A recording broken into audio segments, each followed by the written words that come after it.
بسم اللہ الرحمن الرحیم۔ احادیث مبارکہ کے اندر بہت سارے ایسے اعمال کا ذکر ہے کہ بظاہر دکھنے میں عمل نہایت ہی مختصر سا ہوتا ہے، لیکن اس کا ثواب بہت زیادہ ہے، اور علماء کرام نے ایسے مختصر اعمال کو جمع کر کے باقاعدہ کتابیں بھی شائع کی ہیں، اور ان کتابوں کا عنوان بھی یہی دیا کہ عمل مختصر اور ثواب زیادہ۔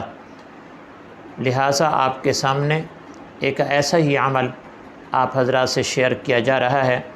عمل نہایت ہی مختصر سا ہے، لیکن اس کا ثواب بہت زیادہ ہے۔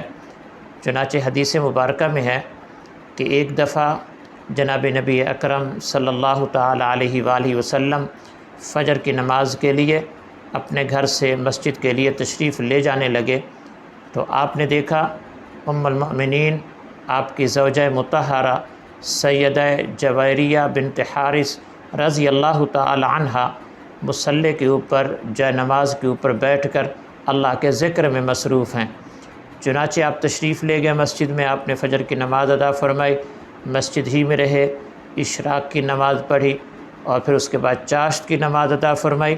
حدیث میں آتا ہے کہ غالباً تقریباً آپ دوپہر کے وقت میں گھر تشریف لائے، اور جب آپ دوپہر میں گھر تشریف لائے تو آپ نے دیکھا کہ آپ کی اہلیہ، آپ کی زوجہ مطہرہ ام المؤمنین سیدہ جویریہ بنت حارث رضی اللہ تعالی عنہ بدستور اسی طرح مصلی کے اوپر بیٹھ کر اللہ کے ذکر میں مشغول ہیں۔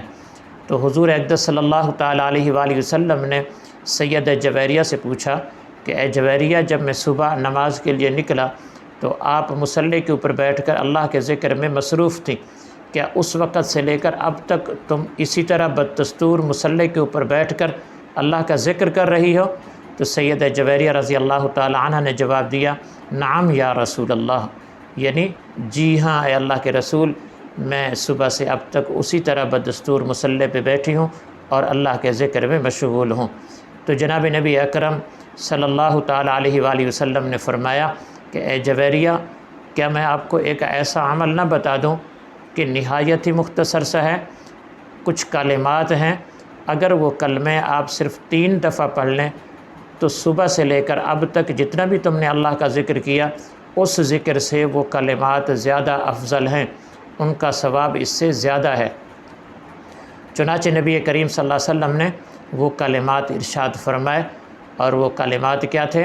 سبحان اللہ و بحمدہ عدد خلقہ و رضا نفسہ و زینت عرشہ و مداد کلماتہ۔ یہ مختصر سے کلمات آپ نے فرمایا کہ اگر آپ صرف 3 دفعہ پڑھ لیں تو صبح سے لے کر اب تک کا جتنا بھی آپ نے ذکر کیا اس ذکر سے یہ زیادہ افضل ہے۔ اور یہ جو کلمات آئے ہیں یہ مستند احادیث کی کتابوں میں آئے ہیں۔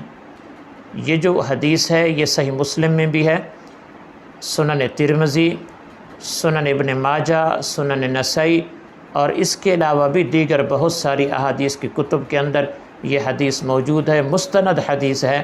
لہٰذا آپ بھی کوشش کیجئے، اللہ رب العالمین ہمیں یہ توفیق دے کہ ہم یہ کلمات کثرت کے ساتھ پڑھتے رہیں۔ لہٰذا اگر یہ کلمات صرف آپ 3 دفعہ پڑھ لیتے ہیں، بلکہ ایک روایت میں آتا ہے کہ اگر کوئی شخص فجر کی نماز کے بعد اپنے مصلی پر جائے نماز پر بیٹھے بیٹھے 3 دفعہ یہ کلمات پڑھ لے تو اللہ رب العالمین اسے فجر سے اشراق تک مسجد میں بیٹھے رہنے کا ثواب عطا فرما دیں گے۔ اور وہ کلمات کیا ہیں؟ پھر سے سن لیجئے، سبحان اللہ و بحمدہ عدد خلقہ و رضا نفسہ و زینت عرشہ و مداد کلماتہ۔ اللہ رب العالمین ہم سب کو عمل کی توفیق نصیب فرمائے۔ جزاکم اللہ خیرہ۔